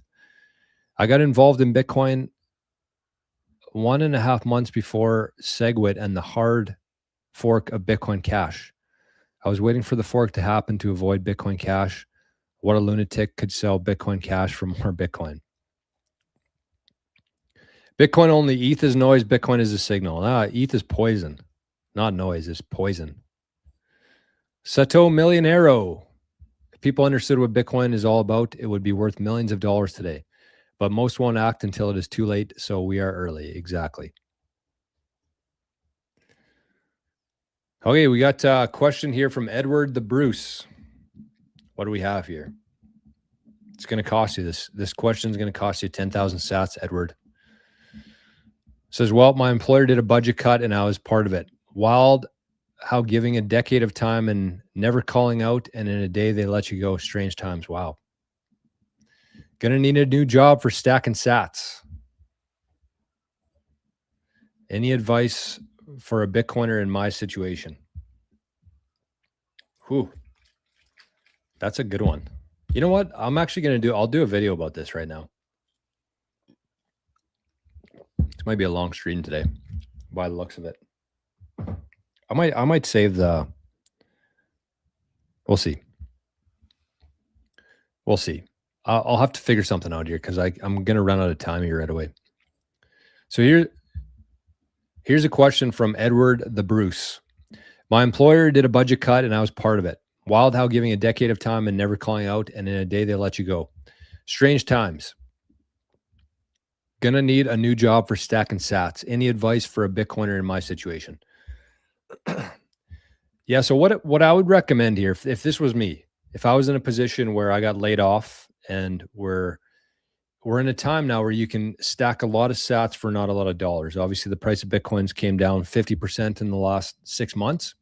And so we're pretty much in prime days for stacking. And these are the days when you can actually make hay in Bitcoin. And so when your paycheck gets cut off, you have no ability to stack sats. And so a couple different things I would do right now is I would find a job immediately. Take whatever you can get. I would apply to a lot of different jobs. They don't necessarily have to align with your career or your interests or anything. It's basically just going to be a way to stack more sats during these times and obviously pay your bills and not be forced to sell the Bitcoin that you have. But apply to a lot of different jobs and find the one that that requires something like a security job where you get paid decent. You're going to have to work a little bit here and there, but you have a lot of free time to yourself, like something like that, or stocking shelves, or driving a delivery truck, or driving Uber Eats, things like that. Something where you actually have a lot of alone time and you're not really client facing a lot or busy all the time. So even if it's a lower paying job, even if it doesn't align with your mission or your goal, just treat it like that. Treat it as such. Treat it as a way to stack sats while we can and a way to, pay your bills in the meantime. But the other component to that is I wouldn't try, again, why I'm saying don't find a job in your career is because you want to start building something in the background. That's why I suggest like a security job or a driving job, something where you can actually allocate time and start building something yourself. And think about it kind of like a personal brand. That's what you want to start focusing on here, because that's what's going to be in demand, I believe, for these next couple decades. In a world full of AI slop and spam and bots and agents, humans are going to be a premium, but people need to know who you are. People need to know what you're about and what you offer. And so you have to figure out what skills you have, what unique, special skills that you have, what kind of demand for that is in the market, and start building a personal brand. As much as I hate that, phrase and how everything attached to that, but you have to start building a personal brand, because you're going to have your own business. You're going to be your own consultant, and you're going to maybe work for Bitcoin. You might work for consulting for a company over here. You might do this in this country. And that's the nice thing about being in Bitcoin at this stage, is you can start meeting Bitcoiners in different countries and finding different opportunities. And everybody's connected now, thanks to this thing called the internet. And now we have a money for the internet called Bitcoin. And so Bitcoin's going to be kind of your insurance policy. And, for somebody out there who lost their job and has Bitcoin, that's what I treated mine like. When I left my job in 2021, Bitcoin was my insurance policy. And I did have to sell some of it. But we were kind of at the peak there. So it didn't really make sense for me to go find a job right away and start stacking, because we were pretty much at an all-time high back in 2021 when I left my job. So it was a little bit different for me. But I would say just find any job that's going to pay you. Try to find one where you have a lot of free time. And during that free time at work, start building your personal brand. Start figuring out a way to add value to the world. And then at some point, when your revenue from your side gig exceeds your job income, then you can quit your job and focus full-time on your business. And what you have to put in more work to it. Just can't be during work hours. You're going to have to wake up an hour or two earlier in the morning. You're going to have to take time at night instead of watching sports or Netflix. You're going to have to build at night. But you can do it. And actually, it's consider it a blessing. More than anything else, it's going to be a blessing for you, because you're going to be way ahead of everybody else who this is inevitably going to happen to in the next couple of years. So number one, you're already in Bitcoin, which is a huge benefit. Number two, they cut the cord so you didn't have to delay it yourself. You can start doing this kind of now instead of waiting for it to happen in the future. And that's what I would do. That would be my advice for somebody who just lost their job and they want to keep stacking sats. And if you have any other, ideas here in the live chat or later, anybody watching this later, help Edward out. Give him some ideas. What would you do if you were in Edward's position? There's probably a lot of people going through that right now, and there's going to be more to come. Wow, this turned out to be quite the stream today after the kerfluffle we had at the beginning. Kurt said, Jordan, did Foundation ever get back to you about working with them on a discount? Yes, actually, I'm going to have some news about that hopefully soon, Kurt. So if you're ordering or planning to order something from Foundation, I might be able to get you a discount on it, but I don't have anything this second for you, unfortunately. You're doing better this morning, Nico, but I will try to restock since he's getting older. I'm holding him back from running a few days just for rest and increasing his hip and joint supplement. Jen, have you tried CBD oil? There's a couple different things I've heard about dogs in the last 2 months. Number one was CBD oil, and the other one was actually ivermectin. Ooh, I shouldn't have said that probably on here. Well, I can expect to check out YouTube tonight and see 20 less followers after that comment. Whoops. Side Gig Uni. That's who you need to talk to. Side Gig Uni. The other thing I would say here, I should have probably included this in the video before or in the section, but I would highly, highly, highly suggest joining a community. Visionaries is the best one by far, because you get Bitcoin information, content, exclusive courses, plus the community. But join a community, because when I left my job in 2021, I had no money coming in, zero. And that's why I had to sell some Bitcoin, and I had to take out some loans to basically stay alive. But what I did is I actually spent $85. I think it was 82 or 85. I forget what it was. But I spent 80, we'll say $80. $80 a month US, which was over $100 a month for me in Canada, to join a community, to join a group of similar minded people in Bitcoin, entrepreneurs. And I give a lot of credit to that. I didn't have any money coming in. It would have been very easy for me to say, hey, well, I'm not going to spend $100 on this community to join. I need to pay for food. But I knew that I needed that. I knew that I needed to surround myself with other people who were building things and had that same kind of mentality. So that'd be my other recommendation for you and anybody else out there who's going to be going through the same thing, is join a community.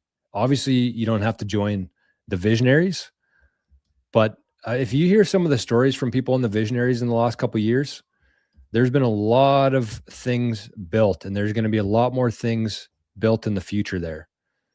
So consider that. Again, I paid $80 a month. I had zero money coming in. This community is $20 a month.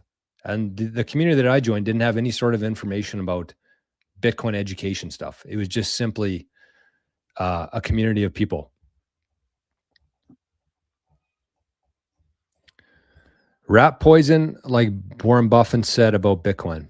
Yeah, Ethereum. That's right. It is rat poison, literally. If he's in the States, apply for unemployment benefits. That's a good one. Sign up for DoorDash.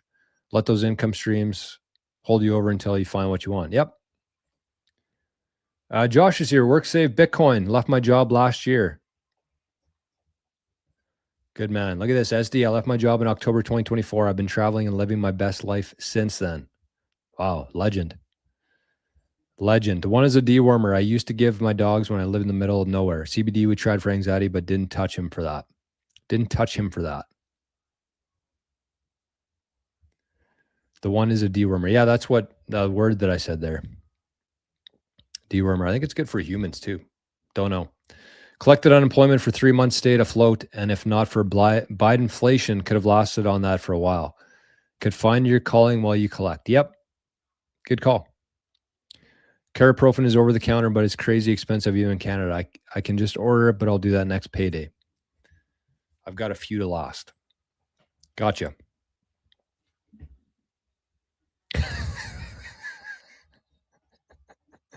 Scotty. Oh, man. Okay. Kev Keith over on Rumble said, Edward the Bruce, I'm in the same situation.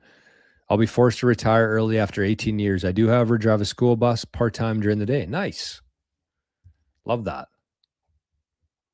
Love that. Anybody who's in the Visionaries community, I know there's a lot of people over in Rumble and on Noster, but if you got like a testimonial about what kind of impact it's had on you, throw it in the chat. Real life testimonials are better than me saying it here. So for anybody watching this later, not the live version, I'm going to have a couple different links in the pinned comments here for the stuff I talked about today. But I do just want to, what the hell was I going to do there? I have another, I think I'm doing a podcast at 11:30 today, which is in half an hour. And then we have our BTC Be the Change in an hour and a half. I don't know how this is going to happen today. But I did want to show you this. So I just talked about the community there, the Visionaries. I want to show you this. So I did a video, and actually, again, I said that this community is $21 a month. You get all the courses, all the content, access to the community. And I do a different video every day. But I really believe that if you join the community here, this is a promise. I'm gonna give two promises here for anybody out there who's kind of on the fence. If you want to join, you don't want to join. But I'm going to give you two promises here. Number one, you join $21 a month. You watch this video here, just this video, one video in Bitcoin School. So the classroom has all these different videos to watch. Can you even see this? Yes. So the classroom here, but the Bitcoin School, you have the journey course, Bitcoin journey course, you got the multi-generational wealth course, cold card masterclass, which goes through a bunch of different, very important informations. So that's the cold card masterclass. 365 days of Bitcoin. So there's 360 videos from last year. These are all included with this. Oh, look at Bitcoin Snake. But what I want to share here is this day number 57. You join, you watch this video, you take the advice, you do it. You're actually going to make more money from doing this than you would spend on the membership fee. I titled The Best $10 Ever Spent and How You Can Stack Sats on Nostr. So this video alone, you spend 20 minutes, you spend $21, you watch this video, you're going to make more money after watching this than you pay for the course.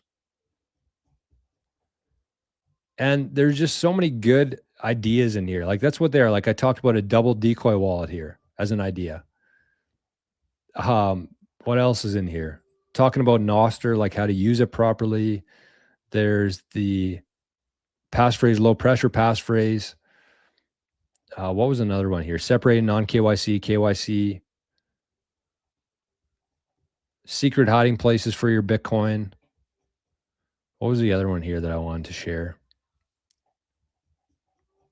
Oh, Bitcoin insurance. This is another one that if you watch this video here, your life will be much different in 10 years from now. So that was day 57, day 60. These two videos alone.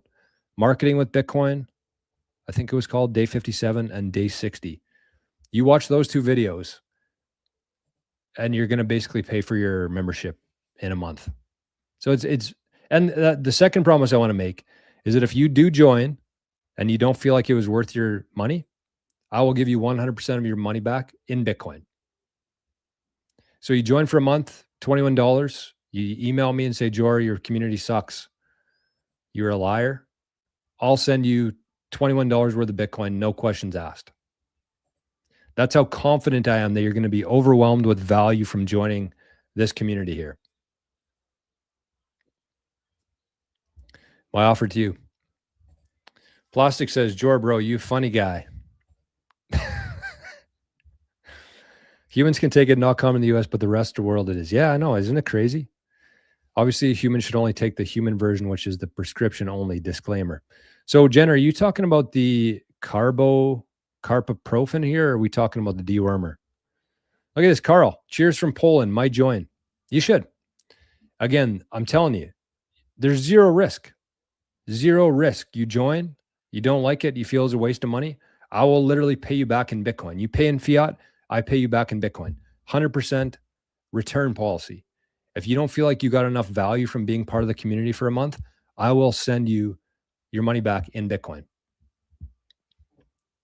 And again, I could easily just put a free trial up on there so people could go in and check it out. But I want you to be committed to it. I don't want you to just say, oh, I might join, I'll check it out first. No, if you're serious about this stuff, your security and your network in Bitcoin, there's no free trials. You're pissing or you're getting off the pot. But I do like the 100% guarantee. I think that'll probably sway for some people because then you can't lose, right? Like, how do you lose that? And you watch those two videos, day 57, day 60. You get you're going to end up making more than you pay for it. That's kind of the idea with it. Okay, Scotty boy, should we do our buy? Should we do our DSA? DSA.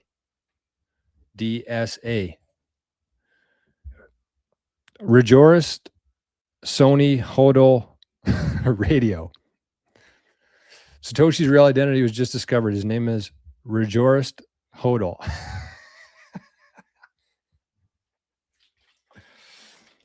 Rejorist Hodl. I actually like that. I like that. Clever fella.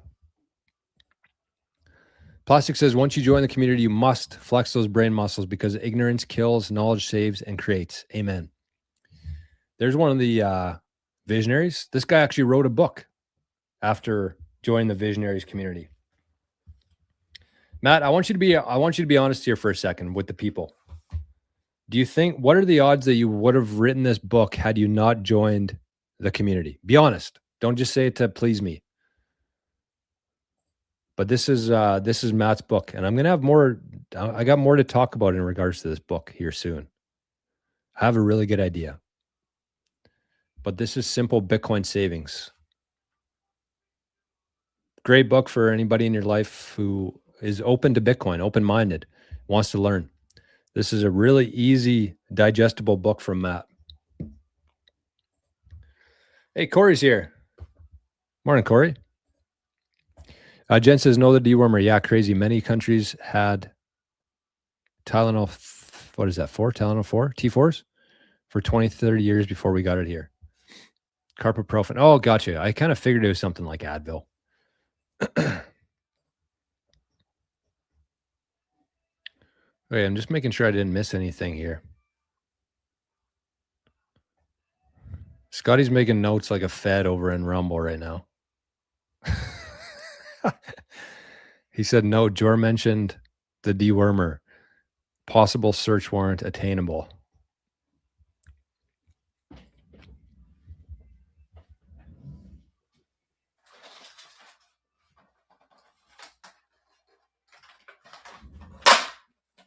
Whoa. These are taped together, actually. This is one of the benefits of being in a community of people, of Bitcoiners who think like you. Is somebody sent me these from the community.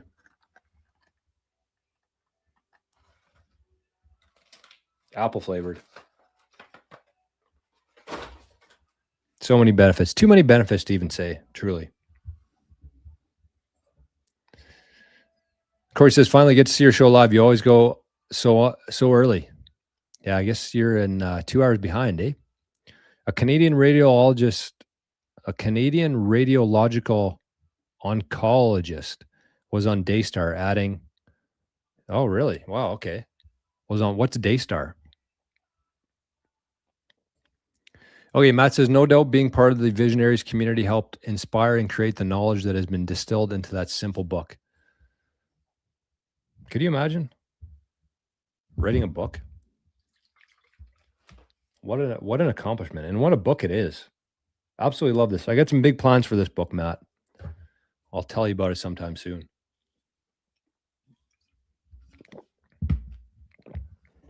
I got a sneaky plan for it.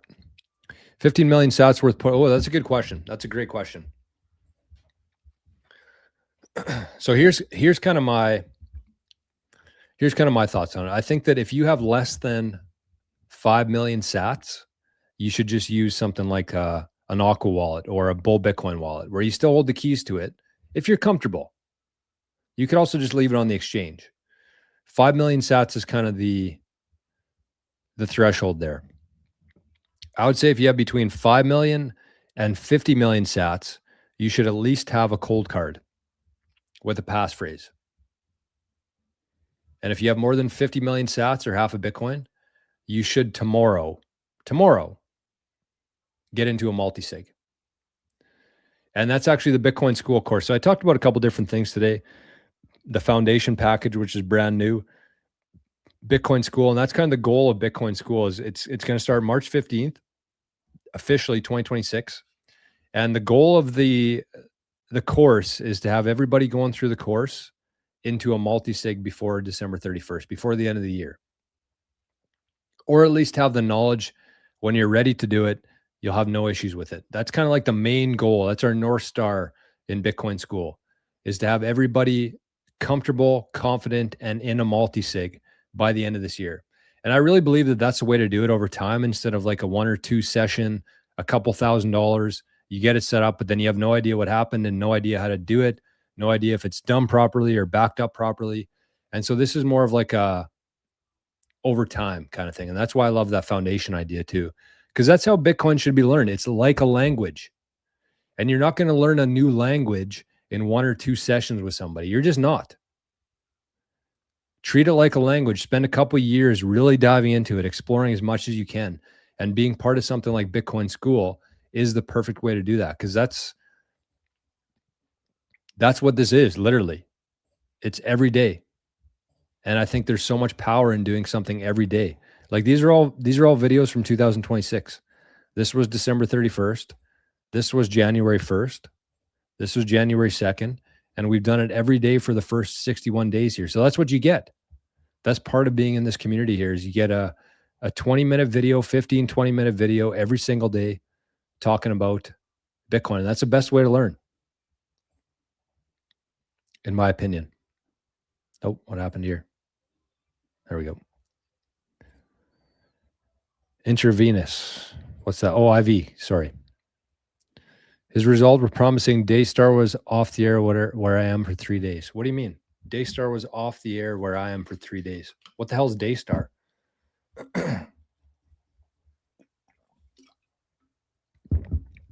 Hey, look at that. Gronky just bought Matt's book on Kindle. Raise the price, my friend. Also send me your wallet. I'll give you a row of ducks. There you go, Matt. Okay, so yeah, I got to go. I got to have another thing here in 30 minutes. Yeah, so you guys are into chemistry. How heavy is your horse?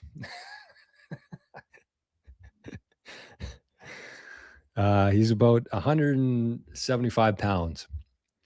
Carl says, my concern is I buy Bitcoin, then it goes up, but I can't buy much with it. Tax authority comes after me if I buy something substantial. Rumor has it tax may be as high as 40%.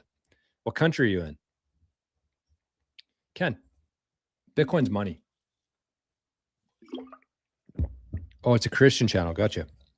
So it's been off the air since then? That's wild. Is that what you said? No, where was that? Where did I thought I saw, oh, here it is. Daystar was off the air where I am for 3 days. Sato says, it's funny you said that because I'm also writing a book, which I hope to publish soon. It's been years in the planning and months in the making. It'll be available in both English and Spanish. Nice. More than 1 million sats, you should store it offline on a cold card. I mean, yeah, but I'd rather just take the money you'd spend on a cold card and buy more sats right now, personally. And I think there's a lot of people probably waiting to do that. What about them UTXOs though? That's, I mean, I'll show you something here. I'll show you this real quick. Because again, this is information. I really believe that there's going to be a lot of people making decisions right now that they don't know what they're doing, and it's going to have significant consequences in the future in a lot of different realms. And Bitcoin's not hard. It's just you need to know what you're doing. You need to know what you don't know. You need to know what your blind spots are. So where is this here? I mean, the 365 UTXOs are going to be a big part of Bitcoin School. But this is also included in the school, which is 365 days of Bitcoin. So you get all the videos from last year too. And there's a bunch of different ones on UTXOs here somewhere. I did like 5 different UTXOs ones. Did I miss it here? Sparrow Wallet 2. I'm guessing they have UTXOs in here. Wow. I was pretty good at putting descriptions here and shit. Good for me. Cheat sheet. This is a pretty important one to watch. And there's just so much gold in here. This course could probably be, or this community could probably be $500 a month for how much stuff is in here.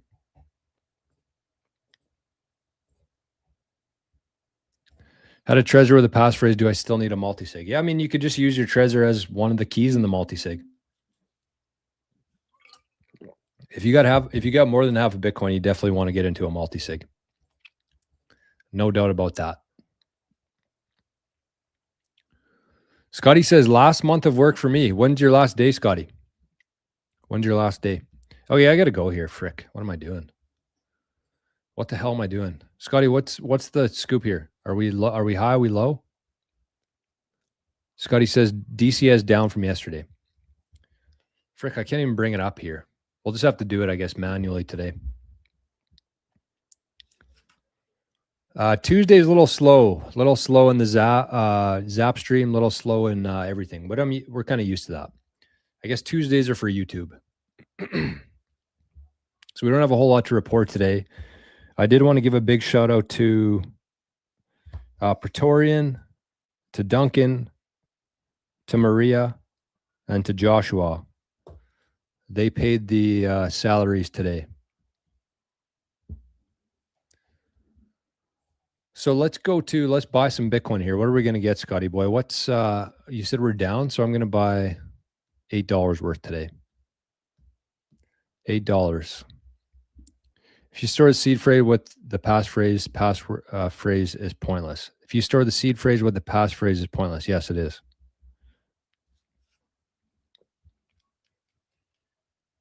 I mean, there's probably people watching the show that keep their seed phrase and their device right beside each other, which totally defeats the whole purpose of it.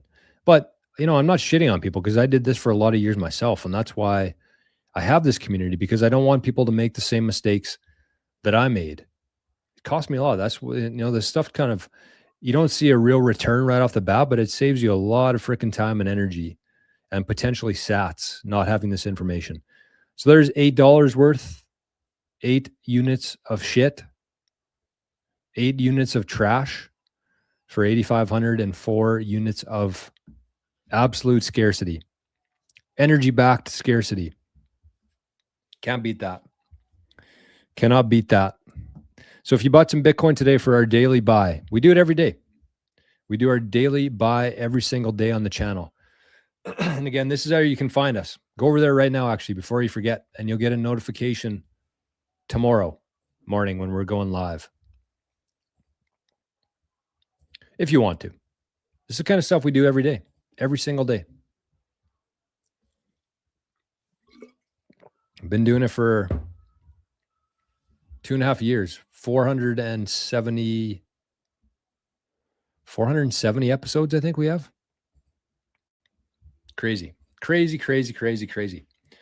Okay. Praetorian looks like he bought some. He got 68,000 freedom units for $47. Nice. Very nice. Scotty's last day is March 31st.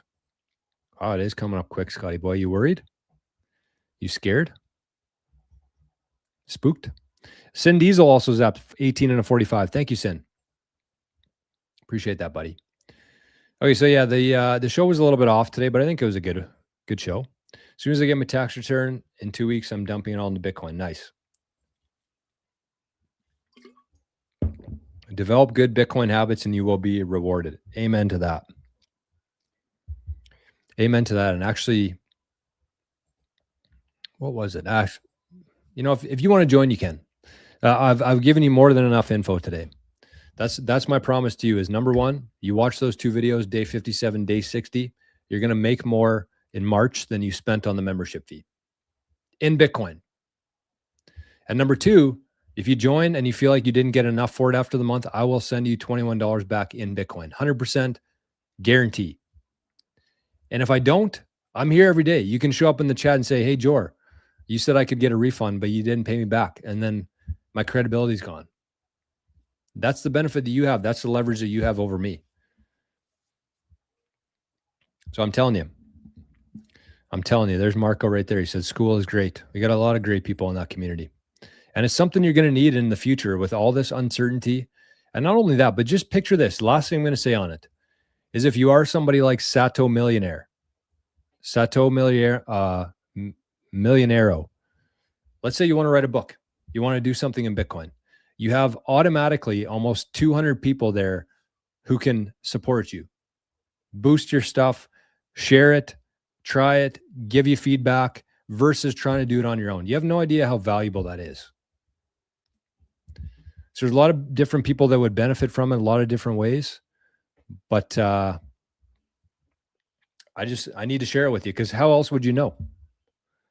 How else would you know? And I'm not paying plastic either here. I'm not paying them to say that.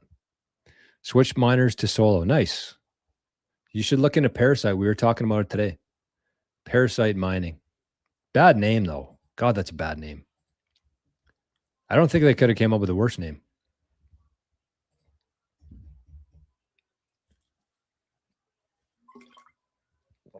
Okay, let's hit the road. I hope everybody has a great day today. I don't know what I'm going to put on the channel this week for a lesson. I guess we'll just skip this week, unfortunately. We'll see. I might come up with something.